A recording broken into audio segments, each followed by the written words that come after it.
Welcome to Politics Done Right. I'm Egberto Willis, your host. We are going to have a great program for you today, folks. It's a great morning. Let's be happy. You remember that song?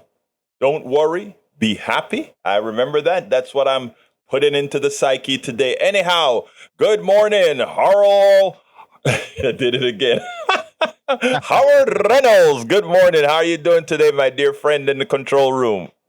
Well, I've certainly been called worse, that is for sure, and sometimes deserved it. And to our friend Harry, that was Dream Walk from Peter White this morning.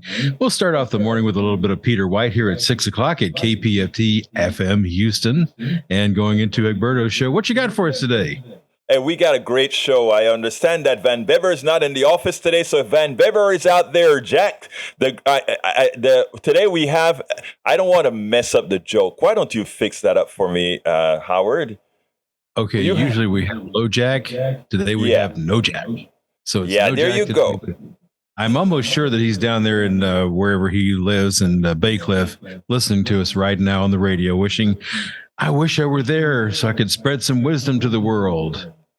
Well, our wisdom today, instead of coming from two people, meaning Howard and Jack, it's only coming from Howard today, my dear friends. Anyhow, I have no wisdom today. You're always wise. Hey, folks, if you're listening, can call in. That's true. I was going to say he can call in and we can get his wisdom if he wants to. Yes, if he wants to and he's up or whatever. Yeah, Van Weber, this is your show, brother.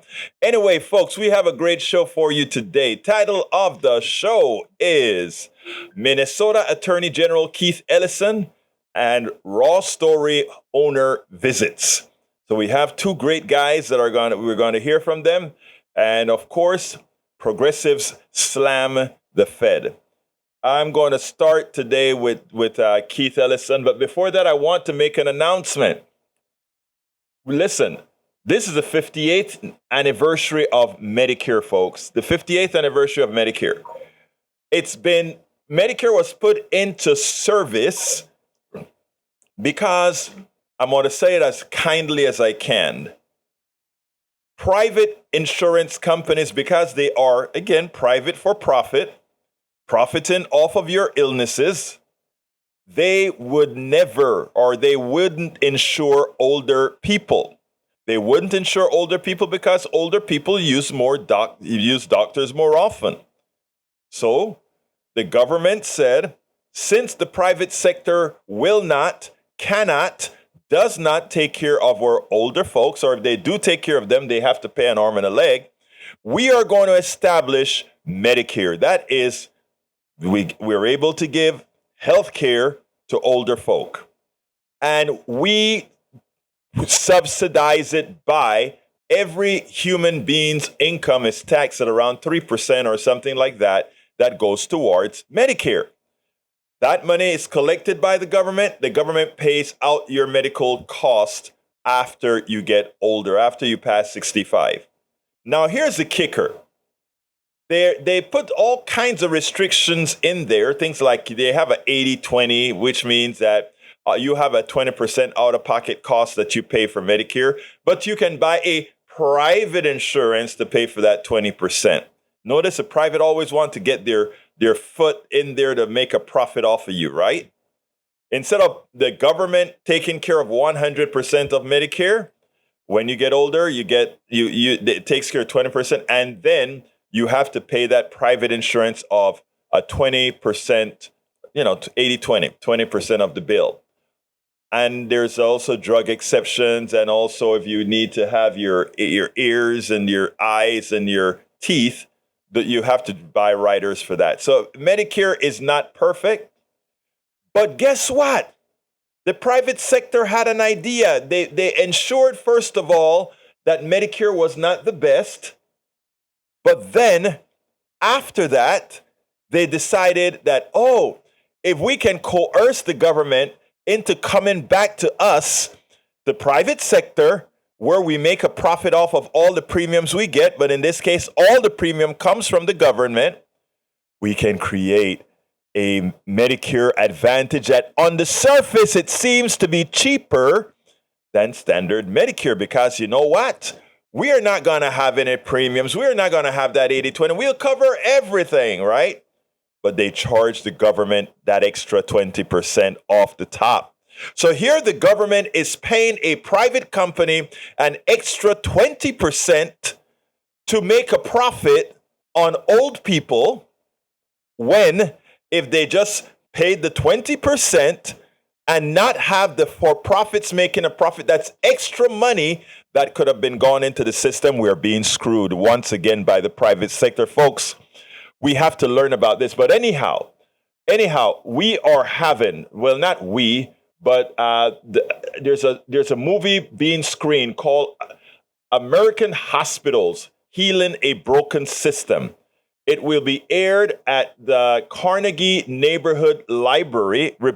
Write this down, folks. A lot to learn. At the Carnegie Neighborhood Library between 2 p.m. and 4:30 p.m. on this weekend, on Saturday.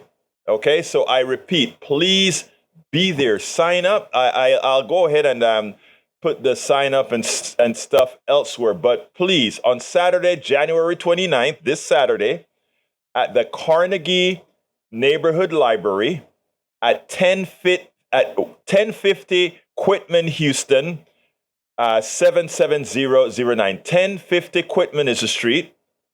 Houston, Texas, 77099. It's easy off on I-45 across from Tacaberry Street from Fiesta. Okay? So please remember, it is the Carnegie Neighborhood Library, 1050 Quitman. Please, folks, go. Let's educate ourselves. Let's not allow them to continue paying or bribing our government to screw us all. That's what's occurring now. I promise you, those of you that took Medicare Advantage, I understand. It may be a financial reason, it's cheaper, it's not better at all because you don't have your choice of doctors, etc. They give you options. Medicare, you can go wherever you want, to whomever you want, and whatever medication is prescribed, you can get it. Medicare Advantage, that's not the case. But again, they make it look pretty. They put lipstick on a pig. But I hope you attend that. Please go to that. Please go to that. This is brought to you courtesy of Kathy C. Courtney, one of our great supporters here and very active activist in the healthcare realm. Anyway, let's go to Ilan. Ilan, how are you doing today, sir? Keeping it cool in Acres Homes. We got our first rain shower in a week yesterday, but it was great. Not substantial. Hey, that place is not only next to Fiesta, but it's across the street from a high school, the library. Okay, great. But I recommend an organization I've been associated with for many years is healthcareforalltexas.org, HCFAT.org. I have a solution, Elon Musk changing Twitter to X. Yes. People have been asking everywhere, well, what do I call a tweet now?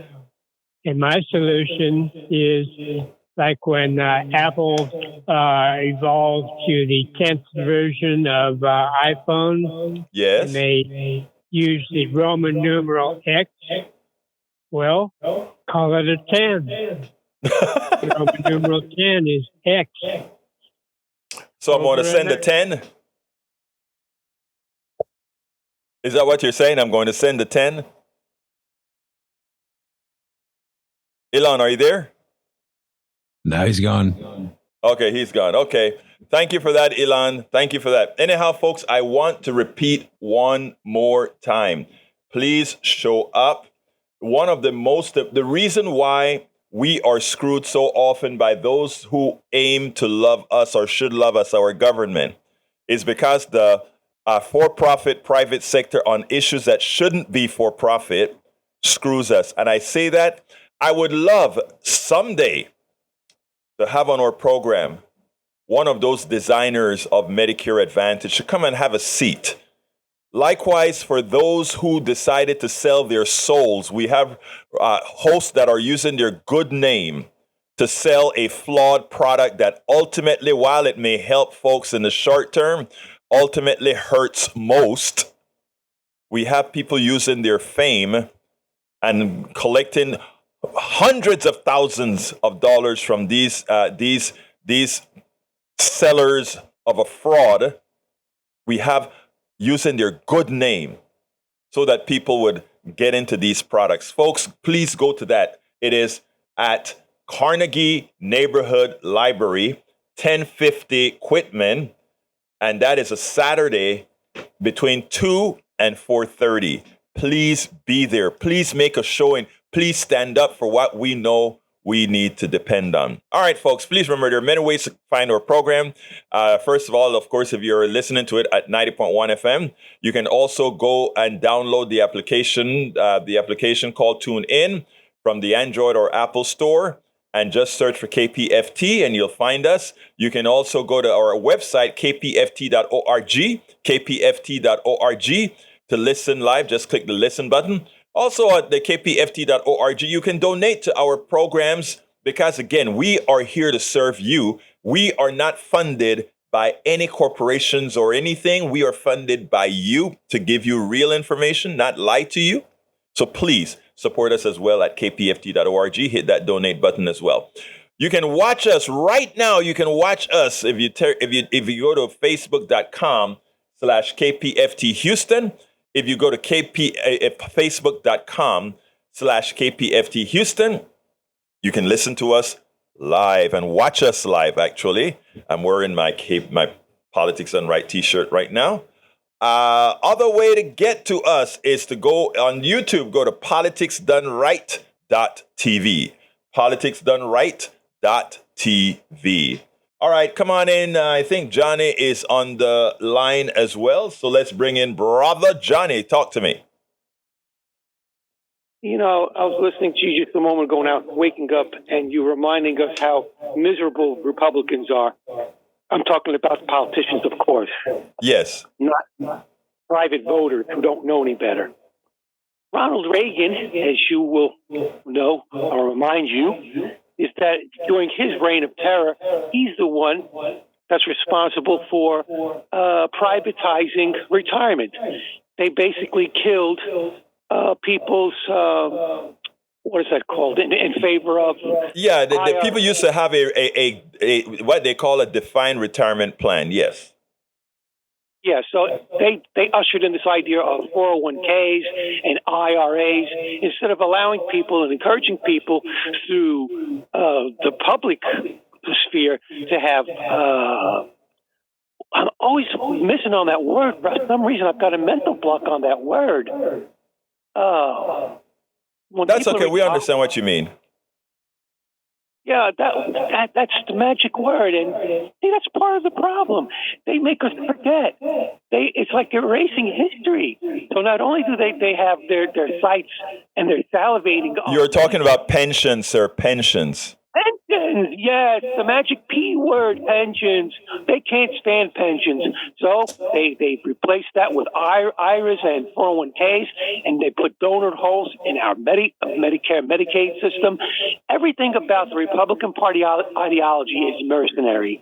Let's not forget. Wait, hold on a second, though, Johnny, because once we concentrate on Republican Party, and I say this with respect, we miss the boat. It's an ideology called neoliberalism, where we try to privatize everything and throw everything to this mythical market. And there is a sufficiently large chunk of Democrats, we call neoliberals as well, that unless they had jumped on board the Reagan wagon, etc., we would not have had these lousy policies. So while it's Republican politicians in the majority, we also have a large sect of Democratic politicians that need to be excerpted as well and replaced with good progressives, because, again, this is a cancer within our society. Continue, my dear brother. Well, as I was about to explain before you jumped the gun and beat me to it, let me restate. The problem is Republican Party ideology, along with the centrist Democratic leadership. And despite your friend from Daily Kos, I am going to insist on referring to the corporate money addicted Democratic Party leadership as centrist, because that's how they refer to themselves. That they're the ones that are baptized the language, along with Frank Luntz on the right. We need to remind people that we on the left are actually the mainstream, not the centrist Democrats, and certainly not all Republican Party politicians. Every opportunity they see to get their hands on public funds, they do. They do it with education. They do it with healthcare. They do it when we have wars. They jack up the bill when they make armaments. They're screwing us over constantly. And they're the ones that tell us that the government is the problem and that the private sector is the cure for everything. They're full of it. Yeah. Sir, Johnny, you're right as usual, okay? And that is why we are here to inform. We are here to educate. That's our job. So, and we try to do it the best we can. Now, I want to tell folks that are listening, all our great listeners out there, that is why we need your support on these programs, so we can tell the truth and not let the crap that comes on TV that fools you into the lies that somehow there's this mythical market that solves all our problems. No, people solve problems. There ain't no market that can solve a problem. Whenever certain things are left to the market has no soul. Don't you ever forget that. I'm not saying a market isn't a thing. A market is a thing, but it's a mythical thing if you believe it is there to solve humanity's problem. It is there for us to create a mechanism and must just be used as a tool, not as an ideology, but as a tool. Welcome aboard, Valves BTW. Welcome aboard, Eric Hayes. Yes, sir. Johnny, let me go ahead and get to the Attorney General, because I want folks to hear this, as well as to the owner of Raw Story, the publisher of Raw Story. I know everybody gets their emails from Raw Story with these great stories that they have. So thank you so kindly, as usual, for calling, my brother. I'm at Jack in Bay Cliff. I hope he feels better. We'll talk later, sir. All right. Let's go ahead and listen to Keith Ellison. I caught up with Keith Ellison in Chicago last week. I want you to hear our interview, and then we will take it on the other side. Welcome to Politics Done Right. My name is Egberto Willis. Today we are honored to have the Attorney General of Minnesota, El Señor Keith Ellison. It used to be Representative Congressman Keith Ellison, and I spoke to you a few years ago, actually once at the Detroit airport. But how are you doing today? Oh, I'm doing great. I'm doing really well. Thank you. Muy bien. Muy bien. Está bien. But let me tell you something, Attorney General. Yeah. Or Keith. Yeah. Let me tell you, I can't tell you how impressed I was the way you handle that case that brought the nation to its knees. Yeah, man. And let me tell you, first of all, nobody expected Keith Ellison to do the job that he did. And I can tell you something else. Singularly, there's a lot that could have happened that the way in which you handled that case prevented it from happening. Your thoughts? Well, I that's why I wrote this book, Break the Wheel, right. Ending the Cycle of Police Violence, because what I do at every juncture, every point of critical decision making is to talk about how it could have gone a lot of different ways. Right. A lot of the credit does not go to me or even my team. It goes to the young people on the scene when George Floyd was murdered, who had the alertness of mind to stop and photograph what happened. That was essential. Right. But then, within a very few short hours, the Minneapolis Police Department sent out a document saying that an inebriated man died of a medical emergency. Right. So then people looked at their report, compared it to the video, and that really began to spark outrage. By 1 o'clock in the morning, by like 1:46 in the morning, Darnella Frazier, 17-year-old kid, posts this And then that is what really shocked the world. Within 24 hours, about 2.5 million people had seen that video. And then people were on the streets. They were marching. They were pushing the envelope. They were demanding change. And then that mass movement is what prompted the county attorney to, hey, my brother, good to see you. The county attorney to ask me to join him on the case, and then 2 days later, the governor appointed me to lead the case. So that was that. But things could have gone another direction. You know, like look at Breonna Taylor, which happened a few months before. Very little public attention, very little public discussion, and they were ready to just route that out to oblivion, like they do so many cases. Well, I think you're being a bit too humble here when you talk about it's not what the case. Somebody could have made that case a lot more different, as we know elsewhere. So I mean, no, I see people it's not for destroy you to cases. say, but I mean, I see prosecutors ruin cases a lot. That's what I'm talking about. And they don't call the right witnesses. They don't call any witnesses. They take it to the grand jury. And then the grand jury is secret. And then the grand jury says, oh, there's no bill of indictment. What the prosecutor doesn't tell you is they never put the facts or the law in front of the grand jury, which is exactly what happened in Breonna Taylor's case. And the guy who did it, Daniel Cameron, is the current Attorney General in Kentucky, and he's running for governor. And the grand jurors publicly accused him of lying on them. Right. So I guess my point is, you're absolutely right. Doing these cases, there are a lot of discretionary decisions that happen along the way where you can just basically dump the case. And you can look like you're doing something, but really be operating against justice. And that is what was impressive. You stayed behind the scene when you needed to stay behind the scene, and you showed a face when you needed to show a face. And I think that requires a lot. But anyway, going on to another subject. Recently, you went ahead and helped out a whole bunch of folks who were into these homes. Tell us a little bit about that story. Well, housing is a major focus of what we do. As you know, as Attorney General, consumer protection is a big deal.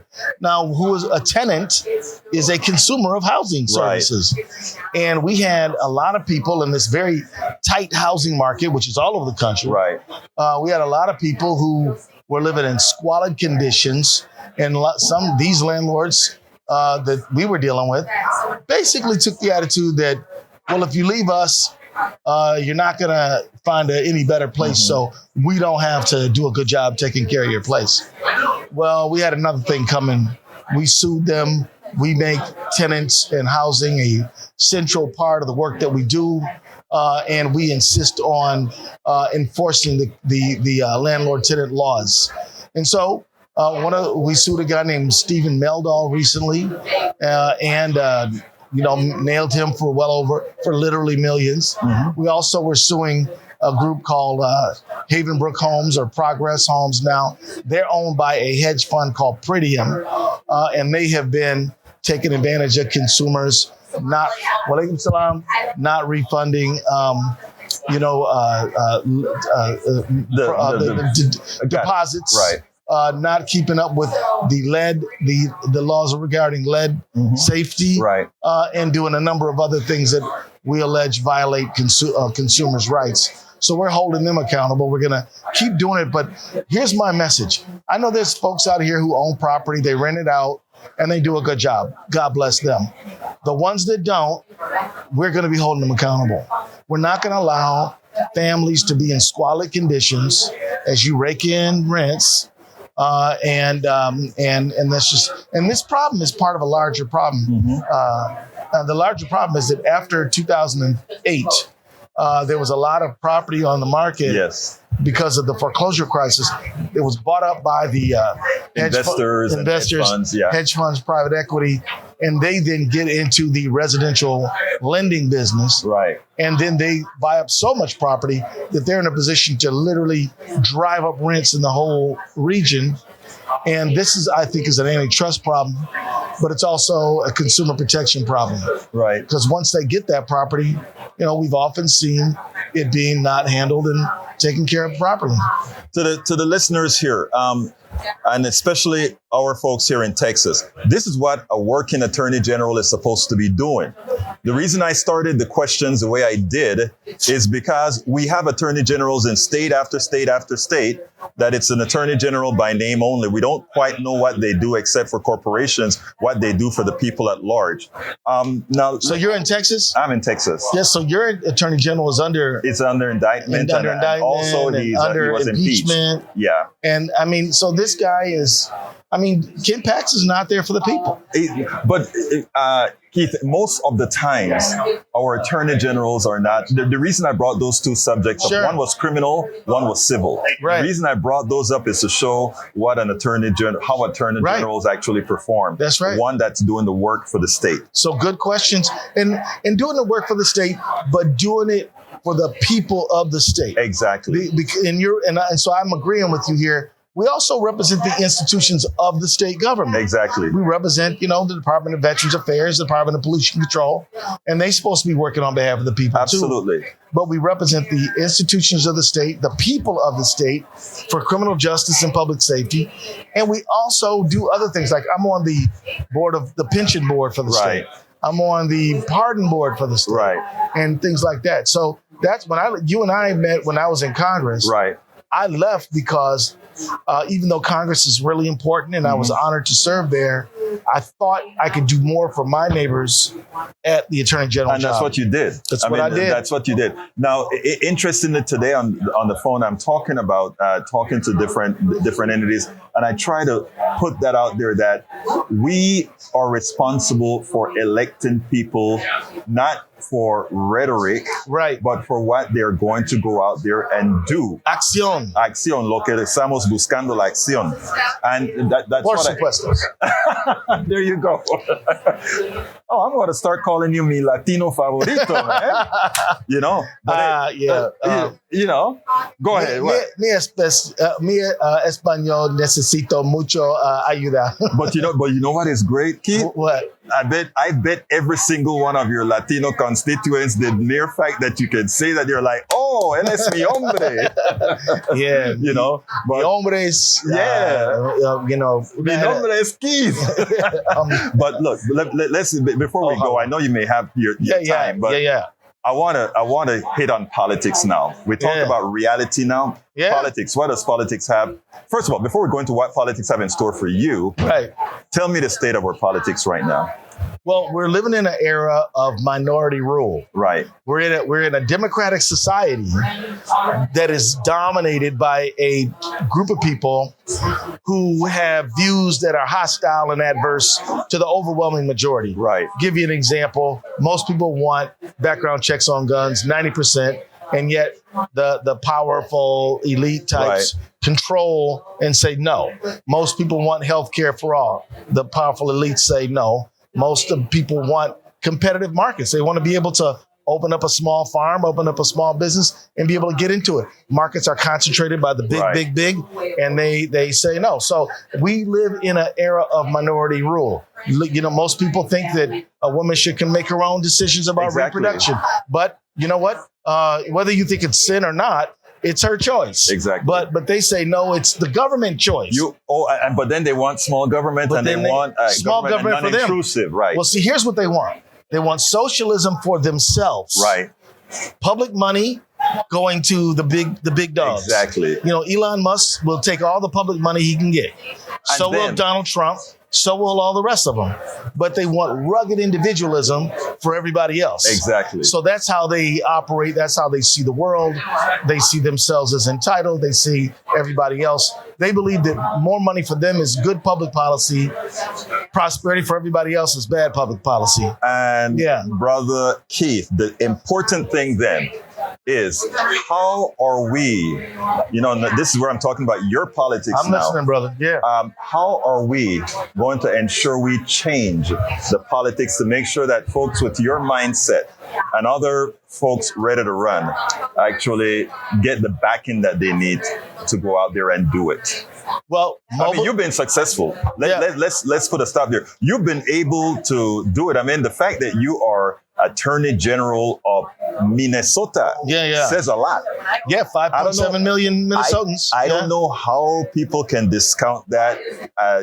We've that been cannot be winning. discounted. Exactly. It has not been easy. I know it hasn't, but again, what's great is when you perform, people have a tendency to reward performance if you remind Nosotros ganamos. Nosotros ganamos. Exactly right. So tell me, what can you tell to these other politicians that need to understand that they don't have to conform, Right. that they can actually take the position that you take as long as people know they're being helped.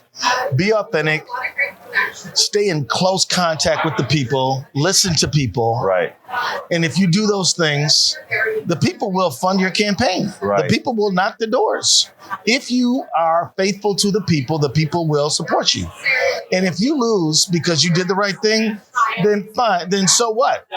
Go on to the next thing. But there's a damn good chance you'd win. There's a damn good chance you're going to win. In fact, your chances of winning are better the more you align yourself with the will of the people. Yeah. And but I just want to say this. Many politicians go into office and they'll do anything to win. But if you do anything to win, then maybe if the big money rich guy says, I'm going to fund your campaign, and you think, oh, that's how I'm going to win, then you water down what Miss McGillicuddy told you, with what Miss Garcia told you. And now all of a sudden, you're not operating on behalf of the people. There you go. So you just stick close to the people. You're probably going to win if you do what the people want. If you don't, then that's an honorable loss, and you go do something else. Keith Ellison, my brother, good closer. Thank you so kindly, mi hermano. Thank you so kindly for being ¿De dónde a part. eres? ¿De dónde Yo soy de eres? Panamá. Panamá. Sí, pero soy americano, naturalizado. Me gusta Panamá. Okay, está bien. All right, man. Hey, thank you, my brother. Well, folks, that was Keith Ellison. I hope you enjoyed that. And again, it's always about for the people. And that's what we are about here. It is for the people. It's the love of the people, not the love of some intrinsic. It's again for the love of the people. You do what the people want, and you can get elected over and over again. The truth, and honesty. That's not at all difficult. Unfortunately, too many of us fall for allow them to pit us against each other, allow us to fool us with a false ideology, allows us to or incentivize us to vote against our own interests with a whole lot of, well, we'll go there another time. Anyhow, next person I want you to listen to is Michael Rogers. Michael Rogers is the publisher owner of Raw Story. I know many of you get those emails from that news site every day. I mean, these folks get 90 million views every month. I want you to check out Michael Rogers, and then we'll take it en el otro lado, on the other side. Michael, how are you, man? Rogers, good to see you, Alberto. What's going on? And I met you several years ago, right here at Netroots. The founder of Raw Story, and you bought up a whole lot of other stuff too, didn't you? A couple of little things. What other? I want to give credit to my friend John. He founded it. I got there a few months late. I thought you were from the beginning, man. Like, the site is 20 years old. I was there for 19 years and 8 months. Okay, founder. I'm not going to change what I said. All good. I think it's all good. It's all good. Anyway, I just want to credit John. Yeah, it's good. Because I think you picked up a couple others and consolidated it, right? Well, we have a site called Alternate, which was founded in 1996. I remember the founding, yes. And it was really an early leader on the web for different than Raw. Raw is hard news. And we have some opinion, and there's more thoughtfully kind of curated opinion and issues over at Alternate. And people like that. And then another site we have is the New Civil Rights Movement. Okay, I didn't know that you owned this new that also. We added that to the repertoire, to the list, to the big repertoire. To the big repertoire of what you're doing. So your traffic is pretty large.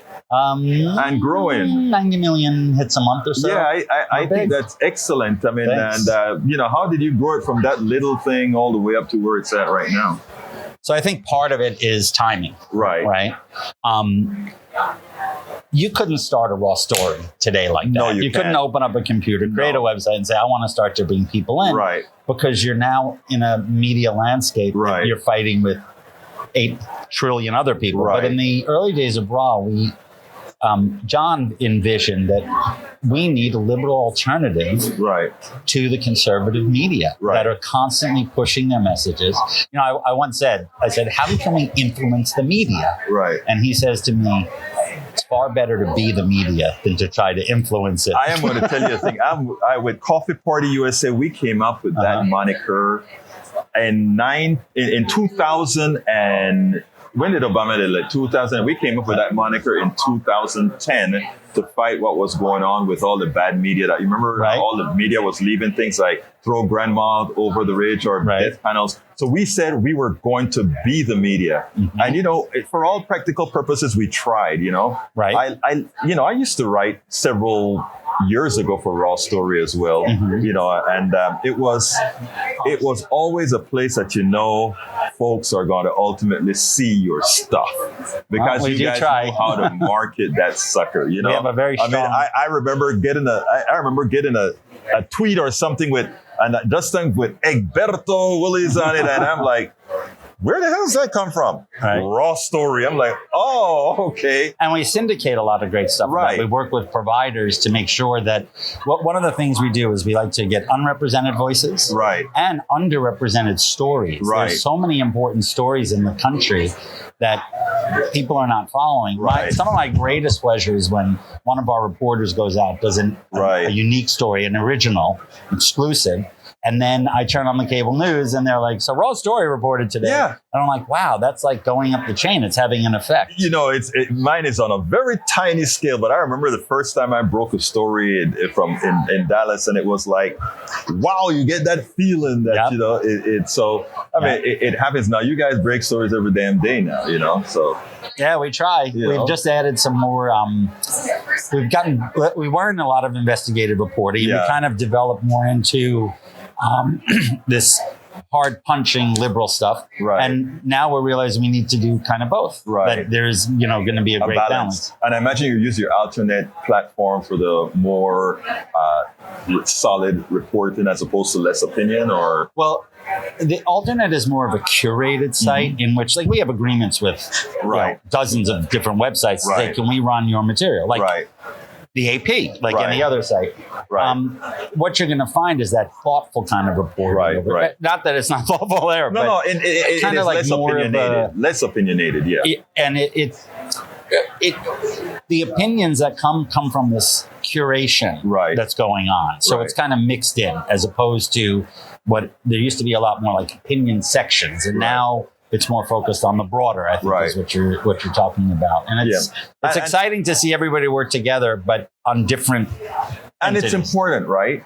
And I think, look, the two people before, I interviewed a guy who said he's trying to unite the progressive space in such a way that we cooperate on issues. Because right now, if you notice, there are talking points that the right has, and they hammer those talking points right through the day all over. Unlike the progressive space, who go off and do each their individual thing. Nothing wrong with, I think, I understand what he's saying. I think we should all go off and do our individual thing, but I think we should also have some talking points at every website is unlimited in the size and the scope of the things it can carry. Of course. So I wish personally, I don't have the time, but if somebody were out there that says, we in this space are going to have these talking points for the day, and we all have a consortium that does that, I would be for that. We need to find a way to bridge. Like, one of the examples I use is this. The environmental movement wants to protect the environment. They want to make sure that our land and our lakes are free from contaminants and da-da-da-da. The labor movement that we love wants to have jobs building pipelines. Exactly. Right. So how can we come together with labor and educate them about, well, what does it really mean? This 8,000 jobs, once it's built, are 9 jobs of people sitting in front of a monitor. Exactly. So when you start to, and that's the kind of coalitions that we need to be building. Exactly. And I have an old line. It's not my line. It may have been, you may have heard it, but it's like this. It goes like this.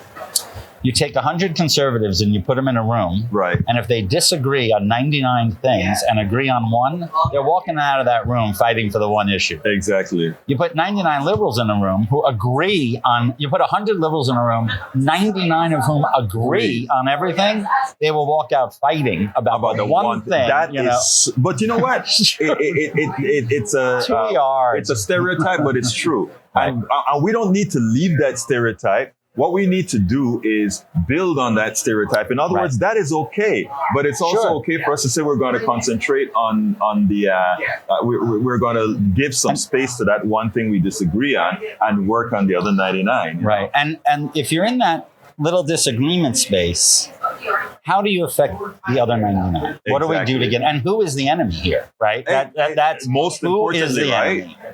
Exactly. So you're at this kind of inflection point where there's all these exhibitors and all these people, and I don't like you, and you do this and you do that. But at the end, somehow it comes together. But I agree, we lack a Frank Luntz. Yes. Frank Luntz, who I can't stand, does an amazing job. We were talking about him a few minutes ago. No one's doing that on the left. Yes. No one is pulling together these focus groups. Like, pick an issue, right? Like, the right wing is going to pick an issue, and they're going to use it as a wedge and do whatever they had. The Democrats need better, like the issue of gender care, okay? This is a big controversy all over the country. Right. They are going to make it one of their top 4 issues in the campaign when we're talking about 9 people in the country, right? The Democratic talking point is simple. Ladies and gentlemen, all of this is not worth anything. It's all a show. It's all practice for controlling bodies. And what controlling bodies is about is abortion. And then never stop saying the word abortion. Exactly. But that's not us. No. We're going to use this as an opportunity to try to educate Jerry Falwell. As if we're going to get Jerry Falwell. We will never educate the Jerry Falwells of the world. 10% and 20% of the population, don't waste your time. And the reason I'm not talking any specific technical or political issue with you now is because there's a political issue we need to talk about, and then there's a transport. And I call the media the transport. And we have to perfect the transport. And that is where we're not yet, perfecting the transport. And people give you a hard time in some of the way Raw Story moves their stories, the sensationalism of the stories. And here's what I put out there. I've learned headlining from Raw Story in this manner. It doesn't matter what your headline is if somebody's not going to read your story. So you want to give a headline for people to read your story, and you're not fooling them. You're just attracting their attention to read a solid amount of information. And I understand. Listen, we live in a partisan world. We're partisan. I always say we're biased. Exactly. We're biased toward the truth. Yeah. Right. So, but I'm going to give you an example. It's irrelevant to me now. We have a thriving publication. We have 30 people. But when we were young, we would go to progressive organizations. We went to the left. Can you give us some ads? Here's the traffic. We have nah. You go to Breitbart. You want to talk about the money being pumped in? We're bigger than Breitbart on the web in terms of numbers. You want to talk about the money that the right wing shovels to their media and not shovels only paid. Exactly. Now, like I said, I've had this thing, like when this old ad company messed with like 20 bloggers, right, and took away ad money. I fought the fight, but made them whole first, because that's what's happening. These big outfits are taking advantage of the little guy to depend on them. Like it's important, but I compare it to their successes. We have successes, but when I compare it to theirs, it's always about the messaging, and we do not put enough. Well, let me just tell you, and I'll put you on the line here, or put you on the spot here. I think with your platform and your 90 million views that you have, one of the next, and take it or leave it, one of the next steps is how to make that. I mean, if it's for the movement, if it's not just a commercial issue, if it's for the movement, that has to be leveraged. There are not many places like you out there. So you need to make money, in my opinion, and at the same time, gotta pay the bills. Pay the bills, of course. But leverage that authority, that notoriety, in order for us to grow this space. Because again, if the space is grown, well, you're the big daddy in the field. you're the big daddy in independence, all right? We try. No. I mean, let's look at the numbers. You're the big daddy in independence. So, I mean, as the big daddy in independent media and so forth, I think comes a lot of responsibility as well. Mm-hmm. I agree. One of the things that I think is really important about that responsibility is finding those stories. Right. There was a kid who was killed. Right. Trayon White. Mm-hmm. No one heard of him. No one knew. Till we run a story, and it blows up. And then that night, it's on MSNBC and the others. And there we are. Yeah. And that to me is, we're not going to get the credit. We're not going to get some big award. Look, I've seen people get Pulitzers for exposing stuff we exposed 6 months before. Yeah. So, but that's like the Oscars. That's all so internal. It's so meant. Oh, we got to pump up the traditional papers. Got to push that. So you do the work, then they take it. But, in a way, if that helped to motivate the work, that's the kind of stuff that I get the most excited And again, about. that's the difference between an altruistic, a paper you want to make a lot of money because with money you can do things. But altruistically, it also means that you get the positive job done. Because there are too many, the other side, the idea is they're just in it for the money and they'll lie for it. We tell the truth, and at the same time we can use our notoriety to make money. And I think as long as our progressive press do that, it'd be fine. I would like us to work a lot more together. I'm talking about the totality of what we do, because I think given that more Americans agree with the values that we support, I think, of course, I think it is imperative that we. That's why our campaign this time around should be absolutely every other word. That's the closer. That is what the people care about. Right. Go look at all the surveys. It is clear as day. But we'll find a way maybe to. Well, no, I have hope. I hate the word hope. We are going to get it done, and it takes. And again, with a platform like yours with 90 million, with what we are doing here and there, and my little platform with Rick Smith, little platform and. But you're reaching the core. Right. So that's how a site, it all builds on each other. And, absolutely. One of the things, we sponsor Netroots Nation. Right. And some of my friends will say, well, I don't think our publication would do that. We want to remain in a point, really, you don't want to give any money is what you're saying. Yeah. Everyone knows that Breitbart is conservative. Yeah. If Breitbart sponsors a right-wing conference, it's not going to be like, clutch my pearls. How could this happen? Right. And we need to step back. We need to step in and step forward and support the work. And it's really frustrating to me. Well, look, you're doing a good job. Good to see you, man. Nice to see you. And thank you so kindly for being here. Rogers. I'll be here for the whole conference. I'm going to do at least 30, 40, 50 interviews. Wow. But I'm speaking to people that are making a difference. And brother, you're not just making a difference. You are tearing it apart. I hope. And, we're trying. You keep doing what you do. Thank you so kindly for having been on Politics Done Right. Well, thank you for having me. I really appreciate it. Well, folks, that was Michael Rogers, the owner of Raw Story, real great publication that's out there. Given the space. Anyhow, folks, we are going to have a great ending here. 713-526-5738. 713-526-5738. Extension number 2 to come on air right away. And of course, if you want to also drop a dime or so, extension number 1. But 713-526-5738. Extension number 2. Give me a call. What's your thoughts on both Keith Ellison and Michael Rogers? Anyway, what occurred yesterday?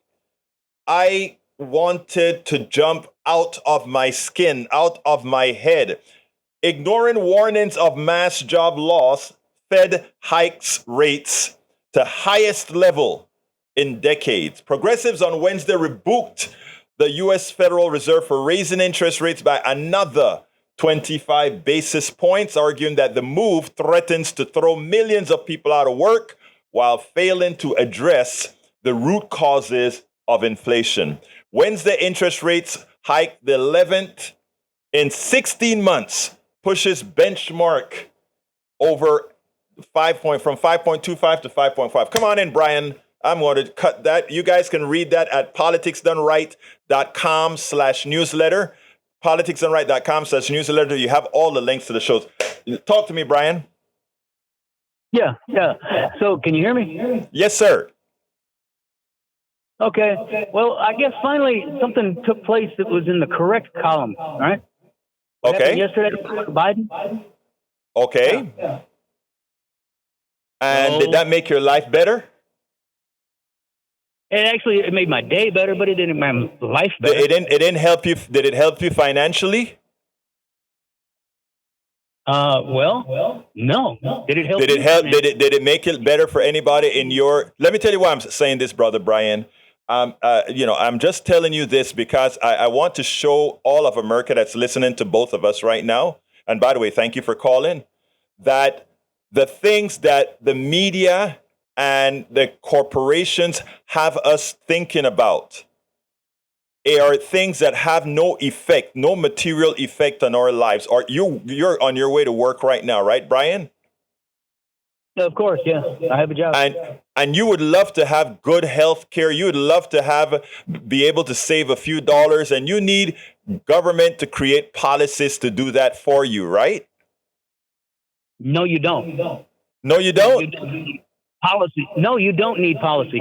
Okay. Social Security is a scam. It's a scam. Okay. Okay. You realize now, I'm glad you brought up the point of I need the government to help me live. Yes. Me survive. Yes. Really? Yes, you do. How much if you did not enroll in Social Security, how much money would you have? You would not have near enough to survive more than 20 years. I've already did the math for you. So let me just tell you this, sir. I mean, no. Everybody who takes Social Security, sir, let me tell you something, all right? It's the greatest lie that's out in the right now. And the reason why it's out there is so that stockbrokers can use your money to make a profit without promising you a return. Let me tell you what Social Security is. Social Security means that if the market crumbles, if something goes wrong, you can always know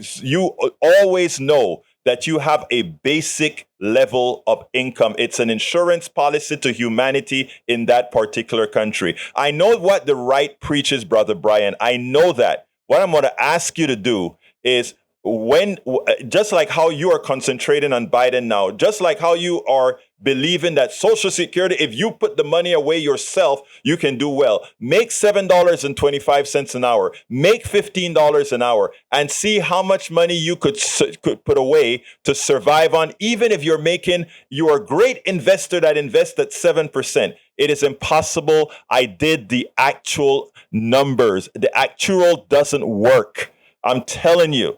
It doesn't work. I've done the numbers also. I've done the Sir, numbers also.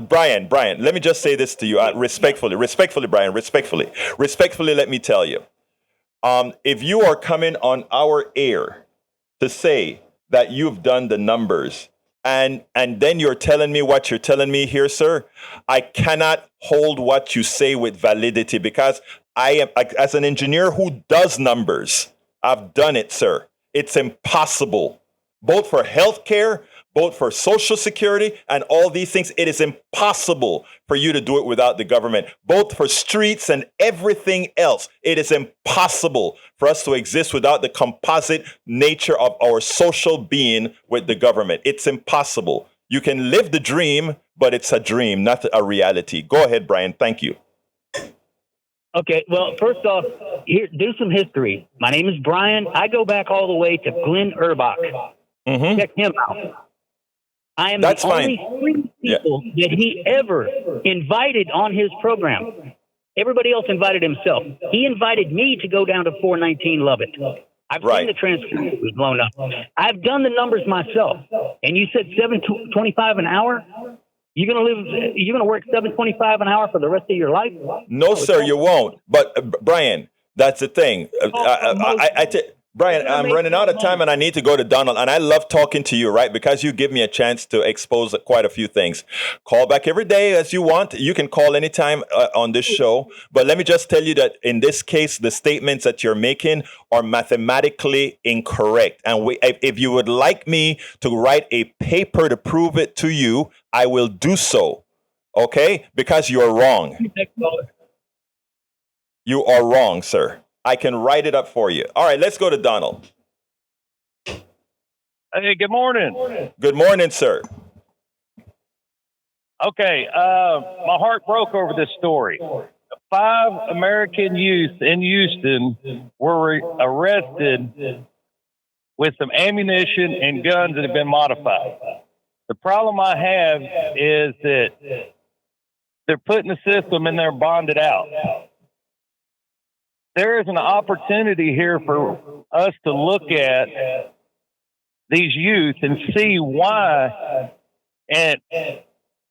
why are they carrying these guns? Number one, gun control is not the issue. We just need to know why and how did they get here? Who is going to fix the problem? Putting them right back in. Okay, they bond out. They're going back to the same neighborhood. They're going back to the same people. They're more than likely going to get in trouble, even though they're waiting on trial for something. It's just, we need to have programs to give these kids an opportunity and say, okay, we're going to put that on the shelf, but we're going to give you an opportunity to go here for 2 years, to go to this school and learn this trade. Because the rich kids go to college and the poor kids go to work. If there's not work for them to go to and there's no mentors to mend them for what they're missing, we're just going to sit there and house this person maybe 5 years, 6 years when they get into more trouble for something. Then we can put a brand on them and we just start this horrible system that we got to pay for anyway. Why don't we fix the problem? Donald, how can I disagree with anything that you just said there, sir? You're absolutely right. And I think that is where good government comes in. Good government comes in that says, since the home is not doing it for these kids, maybe we should create programs that does it for the kids, programs that do it for the kids, right? Yes, mentors. If you have time, I wish we could start a program. You could start it or whatever. Some of these. Hey, look, I love what you just said, Donald. What you just said is, we the people, let's see what we can come up with. Draft a paper. Something that we can advertise and say we are looking for volunteers, etc. Come up with that's why we have community radio and community solutions. Come up with something, and you have a partner here. All right. Yes, sir. Take it easy. Have a good one. You too, Donald. All right, folks, we're coming near the end of the program. Like I said, please check out the story that we're doing on the feds. The inflation was created by the private sector. I repeat, inflation was created by the private sector. The private sector are the ones who have the power to raise rates. They raise the rates to make a huge profit, as shown on Wall Street. It's not because their cost increases, because they want to make more money. And the government is asking us, the feds are asking us to pay the bills for these guys' profits by increasing the rates. We'll talk about that tomorrow because I got to go. Howard, give me a quick 15 before we go. Very good show today, Egberto, and I'm, for one, am glad that there is Social Security. Absolutely so. Folks, my name is Egberto Willis. I want to thank Howard for being there. I want to tell Jack Van Beber, we missed you. My name is Egberto Willis. This is Politics Done Right, and you know how I end this, baby. I am what? Out! We spend a lot of time deconstructing the news, trying to parse it into a form that everybody can understand. We try to find those little nitpicks where it flies above the fray, etc. If you really like these videos that we do, I want to ask a big favor. Please go ahead. Number 1, subscribe to our channel. And number 2, please join if you can. Thank you so kindly for watching. Keep watching. Please remember to share. We must populate the entire internet with our progressive message, a message that we know is what most Americans say that they want. So help us, please join.